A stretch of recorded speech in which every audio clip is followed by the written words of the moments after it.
Bismillahirrahmanirrahim. Assalamualaikum warahmatullahi wabarakatuh. Perkenalkan, nama saya Halim Usman.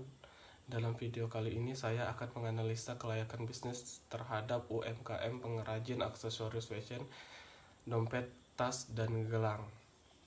Sebelum saya menganalisa aspek-aspek kelayakan bisnis, saya akan membacakan profil perusahaan tersebut. Yang pertama, nama usahanya adalah Karya Gemilang, bergerak dalam bidang fashion.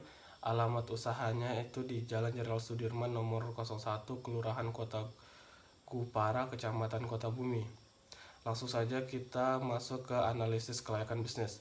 Dalam menganalisis kelayakan bisnis ada 5 aspek yang kita analisis. Yang pertama adalah aspek pemasaran, yang kedua adalah aspek teknis, dan yang ketiga aspek keuangan, keempat adalah aspek ekonomi, dan yang terakhir adalah aspek hukum.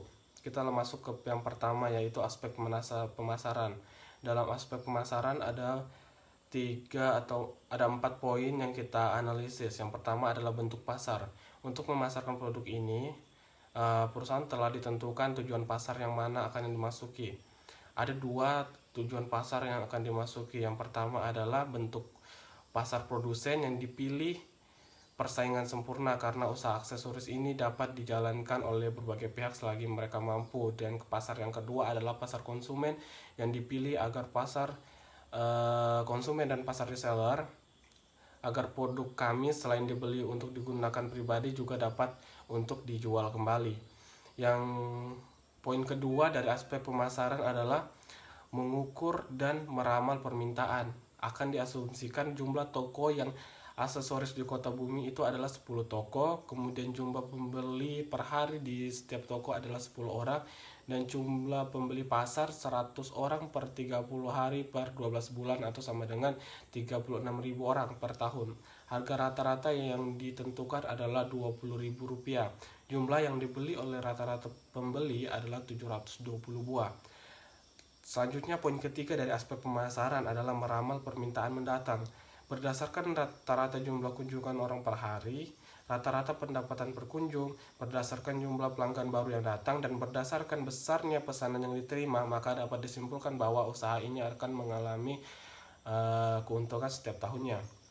Yang poin terakhir dari aspek pemasaran adalah segmentasi, target, dan posisi pasar.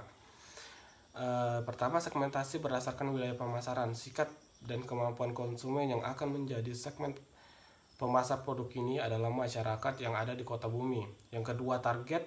Setelah menentukan segmentasi pasar, maka yang akan dijadikan target pemasaran produk ini adalah pria dan wanita yang tinggal di daerah Kota Bumi dengan range umur antara 12 sampai 40 tahun. Yang terakhir dari segmentasi target dan posisi pasar adalah posisi berdasarkan keunggulan yang dimiliki produk ini, seperti bahan baku yang berkualitas, desain yang unik, diferensiasi produk pada suatu jenis, keberagaman produk yang dihasilkan, dan proses produksi yang baik. Kita masuk ke aspek kedua, yaitu aspek teknis. Aspek teknis memiliki beberapa poin dalam penganalisannya. Yang pertama adalah pemilihan dan perencanaan produk, pemilihan teknologi dan perencanaan jumlah produksi, perencanaan tata letak ruang, dan pengawasan kualitas. Langsung saya ke poin yang pertama dari aspek teknis, yaitu pemilihan dan perencanaan produk. Untuk menghasilkan aksesoris yang unik dan berkualitas, perusahaan diperlukan bahan baku dengan kualitas yang baik pula, dan juga kreativitas dan inovasi yang tinggi dari tenaga kerjanya. Aksesoris yang dihasilkan atau diproduksi sendiri berupa dompet, gelang, sandal, gantungan HP, dompet HP, bantalan kursi tamu, tirai manik-manik. Untuk aksesoris yang lainnya, perusahaan mengorder dari luar, misalnya Bandar Lampung, Surabaya, dan Bandung. Selanjutnya adalah pemilihan teknologi dari aspek teknis. Untuk membuat aksesoris ini, teknologi yang digunakan adalah teknologi modern yang bentuknya sederhana. Kenapa pemilihan bentuk tersebut? Karena mengurangi biaya yang lebih rendah dan menghasilkan produk yang berkualitas. Poin ketiga dari aspek teknis, yaitu perencanaan jumlah produksi. Dengan pemilihan teknologi yang canggih namun tetap sederhana, yaitu menggunakan mesin jahit dengan tenaga listrik, maka kapasitas produksi dapat dihasilkan 2 kali lipat daripada penggunaan mesin manual yang sebanyak 50 buah. Selanjutnya adalah perencanaan tata letak ruang. Tata letak ruang pada suatu usaha sangat penting untuk direncanakan, sebab hal ini berkaitan dengan kegiatan operasional perusahaan yang nantinya akan berkaitan dengan pendapatan perusahaan. Untuk itu, usaha ini letak pabrik dengan gudang dan tempat pemasaran saling berdekatan. Hal ini bertujuan untuk mempermudah pengawasan terhadap karyawan yang sedang bekerja. Rencananya tempat produksi akan diletakkan di bagian paling belakang, kemudian gudang, dan selanjutnya di tempat pemasaran produk. Poin terakhir dari aspek teknis yaitu pengawasan kualitas. Agar kualitas produk tetap terjaga, maka hal yang paling penting dilakukan adalah pengawasan terhadap bahan baku yang seharusnya dilakukan oleh orang-orang yang telah dipercaya. Kemudian dilakukan pengawasan terhadap produksi, apakah masih berjalan semestinya atau ada sistem yang harus diperbaiki. Selain itu, pengawasan terhadap mesin juga dilakukan supaya proses produksi tidak terlambat karena adanya mesin yang rusak atau harus diperbaiki. Kita masuk ke aspek ketiga, yaitu aspek keuangan. Rencana kebutuhan keuangan. Tujuan dari rencana kebutuhan keuangan adalah meringkas secara terperinci tentang biaya-biaya pengembangan dan operasional bisnis, memproyeksikan kebutuhan pendanaan, memproyeksikan keuntungan yang diharapkan, dan lainnya. Toko aksesoris membutuhkan modal yang cukup besar. Perlengkapan dan peralatan dibutuhkan oleh perusahaan serta biaya pada awal investasi. Kita lanjut ke poin keempat, yaitu aspek ekonomi. Bagi masyarakat, adanya investasi ditinjau dari aspek ekonomi adalah akan memberikan peluang untuk meningkatkan pendapatannya. Sedangkan bagi pemerintah, dampak positif yang diperoleh adalah dari aspek ekonomi, memberikan pemasukan berupa pendapatan. Balik lagi, pemerintah pusat maupun pemerintah daerah setempat. Secara garis besar, dampak dari aspek ekonomi yang ditimbulkan dari unit usaha tersebut adalah dapat meningkatkan ekonomi rumah tangga, menggali, mengatur, dan menggunakan ekonomi sumber daya alam, dan meningkatkan perekonomian pemerintah lokal, khususnya adalah pemerintah lokal Kota Bumi. Yang terakhir dari analisis kelayakan bisnisnya adalah aspek hukum. Aspek hukum dari studi kelayakan bisnis berupa poin penting dalam membangun usaha. Membangun usaha diperlukan langkah umum yang sesuai dengan sistem hukum yang berlaku.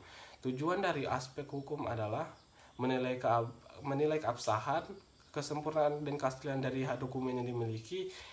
Kegagalan dalam aspek ini akan berakibat tidak sempurnanya pada kelengkapan dokumen yang harus dipenuhi sebagai kelengkapan izin usaha dan tidak menimbulkan masalah di kemudian hari. Untuk mendirikan usaha ini sangat sederhana dan tidak memerlukan persyaratan khusus. Tidak diperlukan struktur organisasi yang besar, akan tetapi cukup dengan organisasi dan manajemen yang sederhana. Contohnya yang diperlukan disiapkan untuk membangun usaha suatu perizinan adalah tanda daftar perusahaan atau TDP, pajak, NPWP, dan lain-lain. Itu tadi dari 5 analisis kelayakan bisnis dari usaha fashion, dompet, tas, dan gelang milik Karya Gemilang yang berada di Kota Bumi. Selanjutnya saya akan membacakan kesimpulan. Dari analisis yang komparatif perihal usaha aksesoris dan dapat disimpulkan beberapa hal. Yang pertama itu adalah masyarakat Lampung Utara, khususnya di sekitar Kota Bumi, memiliki animo terhadap barang-barang aksesoris yang dapat digunakan untuk koleksi pribadi atau dijadikan hadiah dengan kualitas yang baik dan harga jual yang terjangkau. Yang kedua adalah mengingat persaingan dengan usaha yang sejenis masih relevan rendah, khususnya di daerah Kota Bumi, karena sebagian besar toko-toko aksesoris terpusat di daerah pasar, maka terdapat pasar yang luas bagi toko-toko sejenis untuk membuka usahanya. Kesimpulan yang ketiga, berdasar pemasaran yang direncanakan oleh toko aksesoris dan kado ini telah sesuai dengan situasi dan kondisi masyarakat Kota Bumi. Selain itu, toko ini dilengkapi dengan fasilitas pemasaran lewat internet sehingga memudahkan bagi pelanggan atau calon pelanggan terutama yang berada di luar Kota Bumi untuk memilih produk-produk sesuai dengan selera pelanggan. Yang keempat adalah mengenai maksimal teknologi. Mereka menggunakan mesin jahit biasa karena jumlah produksi disesuaikan dengan permintaan, sehingga mesin jahit yang dimiliki adalah sebanyak 2 buah, dan itu merupakan suatu langkah yang efektif. 5 adalah jika memiliki latar belakang keuangan dan pemasaran kuat serta didukung oleh administrasi dan sumber daya manusia yang berkualitas, pihak manajemen akan dapat menjalankan usaha ini sebagaimana mestinya. Keenam, dana yang dibutuhkan untuk investasi bisnis masih tergolong relatif kecil namun menghasilkan cash flow yang sangat menarik. Mengingat pemilik modal hanya perlu menanamkan modal sekali saja dan walaupun juga menggunakan utang, jumlah tidak terlalu besar dan dapat dilunasi dalam jangka waktu kurang dari 2 tahun. Dan kesimpulan yang terakhir adalah usaha aksesoris ini tidak menimbulkan pencemaran lingkungan karena sisa-sisa bahan hasil produksi merupakan sampah kering. Selain itu masih dapat digunakan kembali. Ya, mungkin itu saja.